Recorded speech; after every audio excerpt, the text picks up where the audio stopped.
नमस्कार बागवान भाइयों, आपका स्वागत है हमारे YouTube चैनल पर। पिछले हफ्ते हमने जो है समर कटिंग के ऊपर जो आपको जानकारी दी थी उसकी रिगार्डिंग जो हमें फीडबैक आया है तो वो बहुत ही अच्छा फीडबैक मिला है हमें, जिसमें कुछ लोगों ने अपने प्रैक्टिसेस, अपनी जो वर्क जो किया है उसे फेसबुक के ऊपर हमारे साथ शेयर किया है। जो फार्मर हमारे साथ जुड़े हुए हैं, जिन्होंने वो काम शेयर किया है, मैं उनके नाम लेना चाहूँगा। वो पहले फार्मर हैं हमारे सिरमौर शिलाई से कपिल शर्मा जी, जिन्होंने सिरमौर जैसी जगह में अल्ट्रा हाई डेंसिटी फार्मिंग करने की जो एक सोच बनाई है और वो कर रहे हैं, अपनी प्रैक्टिसेस हमारे साथ शेयर भी कर रहे हैं, हमारे उससे बता रहे हैं। तो उनका जो मैंने वीडियोस देखा है उसमें वो जो काम कर रहे हैं, तो कपिल शर्मा जी आप घबराए नहीं। आप जो अपनी कैंची जो चला रहे थे, थोड़ा सा घबरा रहे थे, आप घबराए नहीं, आप कॉन्फिडेंट हो जाएं, क्योंकि मैं आपके साथ हूं और आप उस काम को अच्छे से स्किल्ड हो करके करें। और ये तो अभी आप जो काट रहे थे, ये तो अभी आपका फर्स्ट स्टेप है। फर्स्ट स्टेप में ही आप जो काट रहे हैं तो ये ठीक काटा है आपने। जो इसके बाद नेक्स्ट एक्टिविटीज़ होगी वो भी हम आपको बताएंगे कि इसके बाद आपको क्या करना है। आप घबराएं नहीं, अपने अंदर एक कॉन्फिडेंस बनाए रखें और ये आपका काम अच्छा है और हमारे से जुड़े रहे और ये आप अपनी फार्मिंग में पूरा फोकस करें और ध्यान दें। बिल्कुल ठीक कर रहे हैं आप। दूसरे बागवान है हमारे रोडू क्षेत्र से, करासा गांव से है शिशुपाल जी। शिशुपाल जी हमारे पास 2-3 साल पहले विज़िट भी कर चुके हैं। उसके बाद वो अपनी जो ज़मीन के ऊपर उन्होंने काम किया है लैंडस्केपिंग का, उसके भी वो वीडियोस हमारे साथ शेयर करते थे। तो वो भी उनने अच्छा काम किया है ज़मीन को स्केपिंग करने का। उसके बाद जो उनने ये फ़ोटोज़ और वीडियोस शेयर किए फेसबुक के ऊपर, शिशुपाल जी आप भी बहुत अच्छा काम कर रहे हैं। और तीसरे फार्मर है हमारे ठेयोग शलारू से श्री सुरेंद्र ठाकुर जी, जो अपनी रिटायरमेंट के बाद फार्मिंग में आए हैं। तो इनका इंटरेस्ट भी अगर मैं देख रहा हूँ तो ये बहुत ही एक सराहनीय कार्य कर रहे हैं, एक बहुत ही अच्छा काम कर रहे हैं। क्योंकि रिटायरमेंट के बाद इस ओल्ड एज में भी ये इतना शौक़ जो है फार्मिंग में दिखा रहे हैं, और वो भी अल्ट्रा हाई डेंसिटी फार्मिंग में। तो ठाकुर साहब आप बहुत अच्छा काम कर रहे हैं। आपने भी जो फ़ोटो और वीडियोस हमारे लिए भेजी है, शेयर की है, तो आपकी प्रैक्टिसेस भी बहुत ही एक्सीलेंट और बहुत ही उम्दा है और आप करते रहें। आप तो एक प्रेरणा है अपने इलाके में और नौजवानों के लिए, क्योंकि इस उम्र में जो है नौजवान भी हमारा जो है इतना डेडिकेशन नहीं दिखा रहा फील्ड में जितनी आप दिखा रहे हैं। आज का जो एक नया कार्य है, इसको बागवान भाइयों आपको पहले समझना पड़ेगा। ये भी ऐसा ही कार्य है कि जो एप्पल फार्मिंग में हमारे लिए क्यों ज़रूरी है ये काम, और ये हमें क्या क्या फ़ायदे दे सकता है। इस कार्य का नाम है अप्रोच ग्राफ्टिंग। शायद आपने सुना होगा, अप्रोच ग्राफ्टिंग होती है, ब्रिज ग्राफ्टिंग होती है, टंग ग्राफ्टिंग होती है। तो ये इनका अलग अलग समय और अलग अलग परिस्थितियां हैं, और ये वाली ग्राफ्टिंग ये क्यों होनी चाहिए। तो आज जो मैं आपको बता रहा हूँ वो है अप्रोच ग्राफ्टिंग। जो इस टाइम का जो मौसम और टाइम टेबल, बगीचे में जो काम करने का समय है, वो इस टाइम जो बड़ा काम करने का है जिस फार्मर ने करना है, तो ये समय है अप्रोच ग्राफ्टिंग का। क्योंकि मैं देख रहा हूँ कि बागवान भाई हमारे परेशान है। वो जो हमारे सर्दी के काम है उसको अभी पूछ रहे हैं, जो अभी के काम है उनको उसके बारे में अभी जानकारी नहीं है। तो मैं आपको ये जानकारी देना चाहता हूँ बागवान भाइयों कि जो ये जो समय है जून, मई से लेकर मई जून का जो महीना है, जुलाई का महीना है, इसमें क्या होगा, हमारे ऑर्चर्ड में जो भी पुराने प्लांट है, पुराने प्लांटों की जो रूट्स वगैरह जो ख़राब हो जा रही है, जो किसी बीमारी से ख़राब हो रही है, तो उन रूट्स को नया रूप कैसे देना है, उसके लिए हम कैसे पहले जो है वो सेटअप करते हैं, कैसे हम उसको जो है मार्क करते हैं। जो हमारे ऑर्चर्ड में पुराने जो पौधे हैं जो वीक हो रहे हैं, अगर हमने वो पूरी साल में वो मार्क किए हैं, तो उसको जो है हम नई जड़ें देने के लिए जो है उसमें हम पहले 3 सीडलिंग पार्टी प्लांट उसके साथ में लगा देंगे। और वो 3 प्लांट 1 साल जमने दिए जाते हैं। 3 साल जब 1 साल वो जम जाते हैं, फिर वो तीनों प्लांट सीडलिंग वाले उस बड़े प्लांट में जिसकी रूट्स ख़राब हो रही है और जो पौधा आपका वीक चल रहा है, उसके अंदर जो है वो स्किन के अंदर जो है वो अप्रोच की जाती है, तो जिससे उस पौधे के लिए एक नई जड़ों का जो है विकास हो जाता है और नई जड़ें उसके लिए मिल जाती है और पौधा हमारा स्वस्थ हो जाता है। तो ये बहुत बड़ी एक तकनीक उन बगीचों के लिए है जिन बगीचों में रूट रॉट की समस्या है, कलर रॉट की समस्या है, जहाँ पे रूट बोरर की समस्या है। तो उनके लिए नए रूट्स बनाने की जो ये कला है, जो ये आर्ट है, जो ये तकनीक है, वो एक बहुत ही सरल और सिंपल, सिर्फ इसके लिए एक टाइम और समय और जानकारी आपको होनी चाहिए, तभी इस कार्य को आप सही तरीके से कर सकते हैं, जो मैं आपको प्रैक्टिकली समझाऊंगा भी और कराऊंगा भी। उसके बाद आपने इसको अपने बगीचे में प्रयोग करें। तो मैं आपको जो इस अप्रोच ग्राफ्टिंग इस्तेमाल होने वाला जो टूल है वो मैं आपको दिखाऊंगा।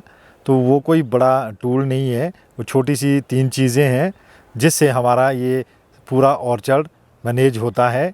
जो टेक्निकली काम होता है इसमें इस छोटे से टूल से ही होता है, जो मैं आपको दिखाऊंगा। जिसमें सबसे नंबर 1 पे आता है हमारा ये चाकू। अप्रोच ग्राफ्टिंग है, टंग ग्राफ्टिंग है या कोई और भी ग्राफ्टिंग है, आप जो भी कट लगाना है, चीरा लगाना है, कुछ भी करना है, चिप बडिंग करनी है, तो इस छोटे से चाकू से ही काम किया जाता है। और इस चाकू की कोई कॉस्ट भी ज़्यादा नहीं है। तो ये सिंपल सा टूल चाकू है। और इसमें जो पीछे आप ये ग्रिप देख रहे हैं, जो ये बांधा हुआ देख रहे हैं, ये जो आपका रबड़ बांधा हुआ है, कि हमारे हाथ में जो ग्रिप बनना चाहिए, क्योंकि इसके हैंडल जो है पतले होते हैं। क्योंकि हमारी जो ग्राफ्टिंग है, मोटी ग्राफ्टिंग है, छोटी ग्राफ्टिंग है, जब तक का हमारा हाथ का ग्रिप जो है किसी भी औजार के ऊपर सही नहीं बैठता है, तो हम काम नहीं कर सकते अच्छे तरीके से। इसलिए जो है इसके हमने ये ग्रिपिंग बनाई है, तो जो ना फिसलता है ना कोई और होता है इससे समस्या। तो ये सिंपल सा चाकू है। और दूसरा नंबर पे जो आती है हमारी कैंची। ये जो कैंची है, ये भी छोटी सी कैंची है, आप देखें इसको, यही 1000-1500 की कैंची है। ये छोटी सी कैंची है, जेब में कहीं भी आप इसको लेके चलो ऑर्चर्ड में। क्योंकि जब हम फार्म में जाते हैं तो हमारे फार्मर की जेब में ये टूल हमेशा ही प्रेजेंट रहना चाहिए जब वो ऑर्चर्ड में जाता है। क्योंकि जब भी ऑर्चर्ड में आप विज़िट करेंगे तो आपके पास ये छोटे से टूल जो है, चाकू और कैंची, और ये जो आपकी जेब में होना चाहिए। तीसरा आपको हम दिखाते हैं ये वाला जो कागज़, ये भी हमारे पास अवेलेबल होना चाहिए, एट ए टाइम हमारे जेब में होना चाहिए। क्योंकि हमने कहीं कलम करनी है, कहीं अप्रोच करनी है ग्राफ्टिंग, तो कोई भी कहीं टूट रहा है, कोई ग्राफ्टिंग टूट रही है, कहीं कागज़ खुल रहा है, तो ये सारी चीज़ें, ये तीनों चीज़ें हमारे पास होनी चाहिए अवेलेबल। तो ये कोई बड़ी बात नहीं है। एक और छोटी सी चीज़ है, ये है लकड़ी। ये हार्ड सी लकड़ी है। किस हार्ड लकड़ी से बनी है ये? जो हमारे यहाँ बान होता है सूखा हुआ, उसकी ये लकड़ी है। ये जो लकड़ी है, जो अप्रोच ग्राफ्टिंग में सबसे ज़्यादा काम में लगने वाली लकड़ी है। देखो इस छोटी सी लकड़ी का भी इस अप्रोच ग्राफ्टिंग में कितना महत्व है। तो ये कोई बड़ी टूल्स नहीं है, ये छोटे से इंस्ट्रूमेंट है जिसको आप खुद ही बना सकते हैं और अपने साथ 24 घंटे रख सकते हैं जब भी आप ऑर्चर्ड में निकलते हैं। अब आप इसको, पेड़ को देखें और फील करें। 4-5 साल पहले मैंने इस पेड़ को एब्जॉर्ब किया कि इसमें हैवी फ्रूटिंग होती है और इतने ज़्यादा फ्रूट लगते हैं, और इसके लिए जो है फीड मटेरियल जो है फीड कराने के लिए जो है इसकी रूट जो है शायद कम हो, और इसमें जो ग्रोथ थी वो कम आ रही थी, फ्रूट इसमें ज़्यादा लग रहे थे। तो मैंने इसको एब्जॉर्ब किया 4-5 साल पहले। तो इसके लिए मैंने जो तकनीक अपनाई वो तकनीक अपनाई नई, जो आपकी अप्रोच ग्राफ्टिंग है। तो ये अप्रोच ग्राफ्टिंग का मेथड इसके लिए कामयाब भी हुआ और कामयाब किया भी हमने। अब आप इसको फील करें कि एक ही प्लांट में 4 सीडलिंग की जब न्यूट्रिशन वो चारों सीडलिंग उस प्लांट में देगी तो वो किस तरह के हेल्दी फ्रूट उसमें बनाएगी, और नए रूट्स जो सिस्टम जो है उस प्लांट के लिए तैयार हो गए। अगर ये तकनीकें हम अपने ऑर्चर्ड में अपनाते हैं, अगर बागवान भाई हमारे ऑर्चर्ड में अपनाते हैं, जो अपने पुराने ऑर्चर्ड जिनके ख़त्म हो रहे हैं, पुराने पेड़ ख़त्म हो रहे हैं, वो सोच रहे हैं, परेशान है पुराने पौधों को कैसे नया करें, तो आप घबराएं नहीं, आपको काम करना पड़ेगा। ये हार्ड वर्क है और स्मार्ट वर्क भी है, ये दोनों है, आपको करना पड़ेगा अगर आपको अपने ऑर्चर्ड में प्लांट बचाने हैं। उसके लिए आप पहले अपने बगीचे में घूमें, अपने बगीचे का सर्वे करें, उन प्लांट को मार्क करें जिन प्लांट में समस्या है, जिसमें आपको लगता है कि इसमें जड़ों की समस्या है और कलर रॉड की समस्या है। तो पौधा जो है 8-10 साल पहले सिम्टम्स जो है आपको दिखाने शुरू कर देता है, क्योंकि वो थोड़ा वीक चलना शुरू हो जाता है, उसके पत्ते छोटे रहने शुरू हो जाते हैं, और अपने सारे सिम्टम्स वो दिखा देता है कि अब मुझ में कोई ना कोई प्रॉब्लम आ गई है। तो हमें वो प्रॉब्लम उस टाइम ही फील करनी है जब वो 10 साल पहले ये सिम्टम्स दे देता है। ये कौन फील कर सकता है? ये वही फार्मर फील कर सकता है जो रोज़ अपने ऑर्चर्ड में जाता है, रोज़ अपने ऑर्चर्ड के साथ कनेक्ट रहता है और प्लांट की ऑब्जर्वेशन करता है, प्लांट की एक भाषा समझता है कि पौधा जो है क्या मांग रहा है और ये पौधा क्यों जो है वीक हुआ है। तो हम उसके लिए पहले ही 10 साल पहले ही अगर हम उसे उसके सिम्टम्स देख करके 3 या 4 सीडलिंग जो है साथ में हम लगा दें और उसको हम अप्रोच कर दें, तो जड़ों की समस्या तो आपको आएगी नहीं। जड़ें अगर उस बीच वाले की ख़राब भी हो जाएगी तो भी आपने 4 सीडलिंग उसमें दे करके उसके लिए नई स्ट्रेंथ तैयार कर दी है, नई जड़ें तैयार कर दी है। अब वो पौधा नहीं मरेगा, उसको नई जड़ से जो है फीड मिलता रहेगा, मॉइस्चर मिलता रहेगा, नमी मिलती रहेगी। अगर इस तकनीक को हम अपनाएं तो ये सबसे ही कारगर तकनीक है। हम एप्पल फार्मिंग में जा रहे हैं, कमर्शियल हम जा रहे हैं, तो हमें अपने ऑर्चर्ड को कमर्शियल उस पे ले जाना है, तो इसकी तकनीकें भी हमने सीखनी ही पड़ेगी हमें। क्यों? अगर हमारे बगीचे ख़त्म होते गए तो हम कमर्शियल नहीं रह पाएंगे, ना ही हमारे पास उत्पादन रहेगा, ना ही हम स्टेबल रह पाएंगे उस कंडीशन में जब हमारे ऑर्चर्ड से पौधे ख़त्म होने लग जाएंगे। आपको अब हम इस अप्रोच ग्राफ्टिंग को करके बताएंगे कि ये अप्रोच ग्राफ्टिंग कैसे होती है। अगर आप पहले इसको प्लांट को देखें, इसमें हमने ये जो 3 अप्रोच ग्राफ्टिंग करी हुई है, तो इस आप चीज़ को आप फील करें। इसके लिए प्लांट के लिए हमने नए रूट्स बना दिए।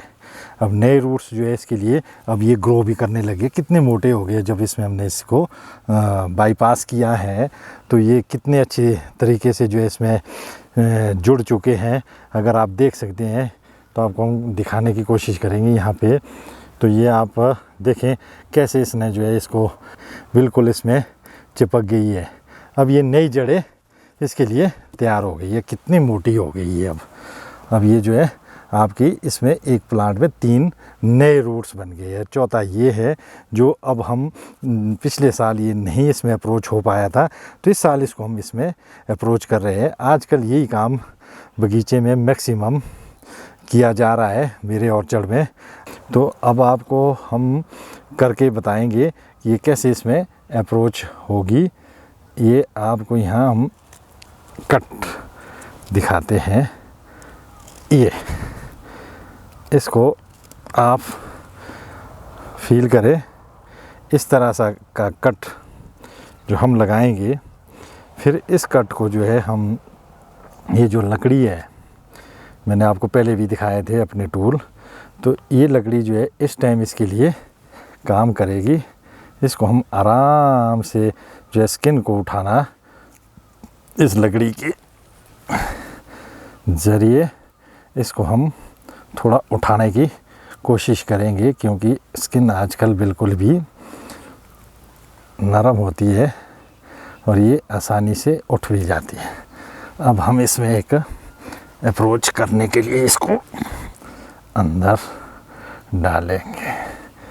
अब आप देखें और समझें, फिर इसे फील करें कि ये कितना हार्ड वर्क है या टेक्निकल वर्क है। ये दोनों ही है, हार्ड भी है और टेक्निकल भी है। तो अब इसको हम आपको ये इसमें हम अंदर बना रहे हैं। स्किन को उठा दिया, अब ये स्किन जो है अंदर से उठ गई है। अब हम जो है इसके लिए इसको जो हमने इसमें सीडलिंग दी है इसको भी हम उसी हिसाब से कट लगाएंगे यहाँ पे, जो आप देख सकते हैं। और ये इसमें हम अप्रोच कर सकते हैं, जितना हम इसको इसमें जोड़ सकते हैं अंदर उतना हम जोड़ने की कोशिश प्रैक्टिस कर। ये देखिए आराम से अंदर ये जा रही है। हमने इसके लिए जगह इसमें बना दी है। अब इसमें ये अप्रोच हमने जोड़ दिए। अब हमारा काम होगा, अब ये सही से इसमें पकड़ गई है बिल्कुल। अब आप देख सकते हैं ये पूरी, अब ये जो है इसके अंदर के ब्लड के अंदर जो है ये चली गई है और इसमें ये अपना सैब जो है इसके साथ लेना इसने शुरू कर दिया है। और अब है इसकी बांधने की कला, उसमें भी आपको स्किल्ड होना पड़ेगा। अब आप देखें यहाँ पे एयर टाइट करना है, आपने इस पॉइंट को एयर टाइट करना है, एयर टाइट। अगर आप इसको एयर टाइट नहीं कर पाएंगे तो ये अप्रोच आपकी फेल हो जाएगी। यही इसकी अब बांधने वाली कला है जो आपको सीखनी है। अब ये बांधने वाली कला आपको हम बताते हैं कि कैसे हम इसको बांधेंगे। ये है, अब हम इसको यहाँ से लेंगे।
अब मेरा फ़र्ज़ आपको अवेयर करना है, एक तकनीक से अवगत कराना है।